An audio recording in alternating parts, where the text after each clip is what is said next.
Hey guys, and welcome back to another predictions video, and in today's video I'm going to be predicting the Paul versus Diaz fight. If you're new around here though and you haven't subscribed, please do so. Like the video if you like video, and let's get straight into it. So, going into this fight, Paul is 6-1 with 4 KOs, and Diaz of course is 0-0 in boxing. This is his boxing debut, but he was 22-13 with 4 KOs and 14 submissions in the UFC.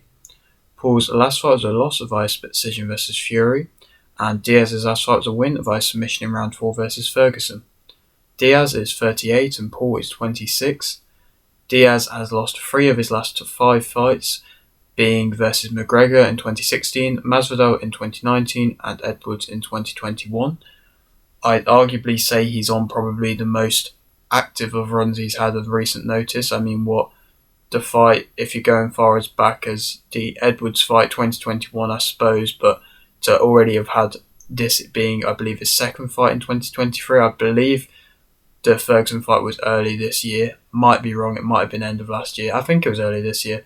And so, I mean, he's probably not been that active, saying that, like I said, his last fight, his 5th fight, was against McGregor in 2016. So he's not really known for being the most active of fighters in that kind of aspect and just fighting fights that are necessary to him, which is completely understandable and fair enough, especially when he's as big of a name as he is. And of course now he's getting older, he's 38, and I don't really think that's really stopped too much in the way of, like, I don't think his chin's weakened. I don't think many things have happened really that have been out of the ordinary for a fighter getting old, other than the fact, I mean, he's not at the best of points in his career. He's been losing. Obviously, he is coming off a win, but he has been losing, and they haven't necessarily been devastating losses though, but they've just been more regular than I'm sure he would want. But it is understandable, and it makes sense as to why he has kind of left the UFC and come down this route of wanting this big fight and this big money fight against Paul. But for Paul, I quite like this fight as a matchup for him.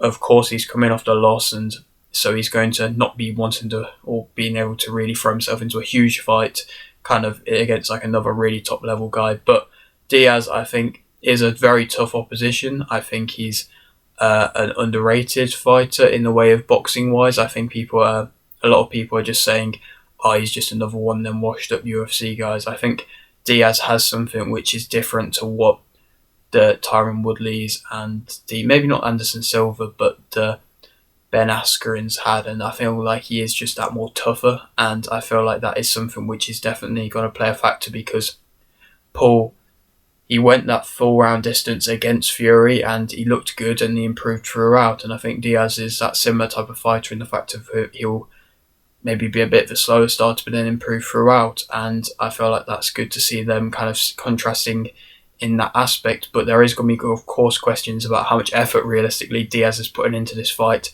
He could really not be putting in much effort, and it wouldn't surprise me at all if he's not, because it depends how much he really cares, to be honest, and either way he's getting a lot of money even if he loses, and I don't know how much he's really fussed about losing. But on paper, I suppose it's similar kind of style to fighting McGregor. Obviously, maybe because McGregor's fought Diaz twice, and Diaz, they were close fights. I mean, Diaz beat McGregor and the second one was close.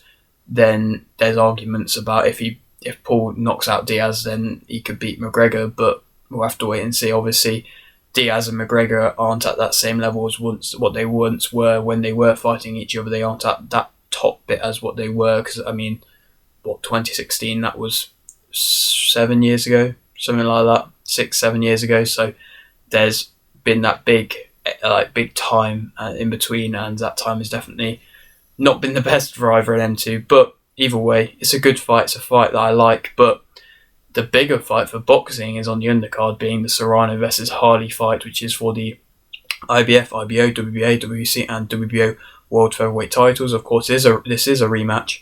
I think that Serrano will win via unanimous decision. I think it'll be another comfortable performance. I think it'll be less close than what it was before. I think it'll be a good performance. I think she just can't really overlook Hardy, but I think this is a tough opposition and necessary fight in my opinion. And I don't think there's too many huge fights there for Serrano at the moment, but I think there's options coming, and give it time, Serrano will have some more tough fights against people that she hasn't fought already, but this is still a nice fight, one which I like a lot, and I still think that Serrano will be able to get the best of Hardy there. Paul, though, as a fighter, he's like I mentioned, he's like both I've mentioned for both. They're both slower starters, but improved throughout. But Paul, he's got a good chin. He got tested a bit against Fury, it showed, and stayed strong. He is a strong guy in general. He's got that great overhand right. He's quite composed under pressure. Obviously, he always fights in them big venues and sells mad numbers, but he's always kind of composed, and his fighting style is quite composed, especially in that last one.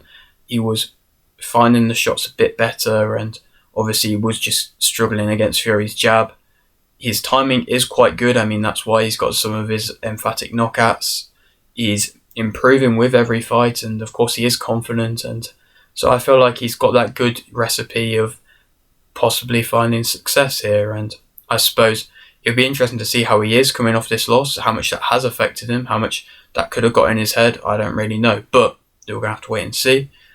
He's can be held at the jab, that's shown now. Is Diaz going to use the jab? I don't know, I don't really think so, but it's definitely an option. He's changing coaches, which could be a good, could be a bad. I feel like could be a good in this case. I feel like it's going to make him start a bit quicker. I think it's going to make him use that power which he has a bit better, and which I think this could be a really top level performance from Paul that we're going to get here.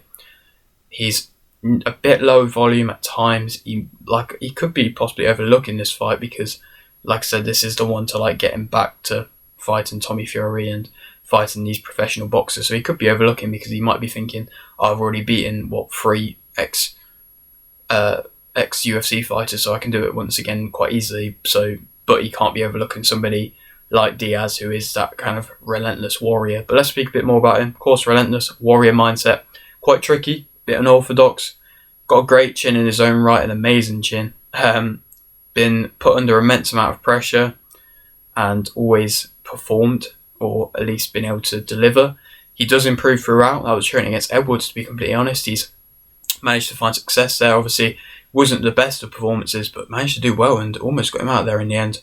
He attacks in barrages, which can be difficult against somebody who's not overly experienced. Like Paul's not overly experienced. I'm not saying Diaz is experienced in boxing, but that kind of UFC mentality to just brawl is something which could go in Paul's favour. Could mean that he's just going to pick him out with a big shot and Diaz is going to come in wild, reckless and off balance, but he might not.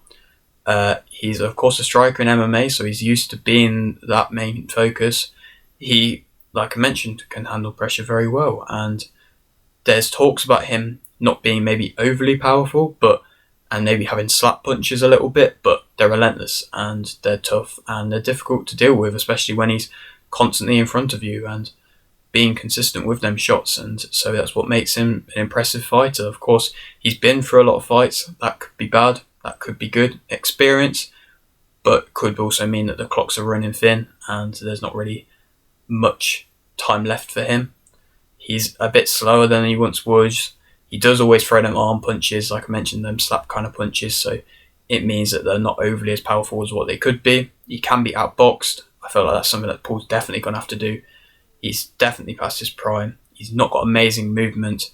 He's got poor reflexes, got a bit of a weak guard, and I feel like overall, all of them on paper should really go into Paul's hands. And Paul is the fit for this fight, and I think that Paul will win via TKO in round 2. I'm going to go for an early stoppage. I know a lot of MMA fans are probably going to be annoyed with that, but I'm going to go for an early stoppage. I think he'll find success very easily, and just Diaz will just look a bit similar to fights that Paul's had before. And I feel like if he's got these new coaches that are training these new things, like I mentioned, I feel like this could be his best performance and a really good performance, and I think he'll get this TKO in round 2. Then where to go on to?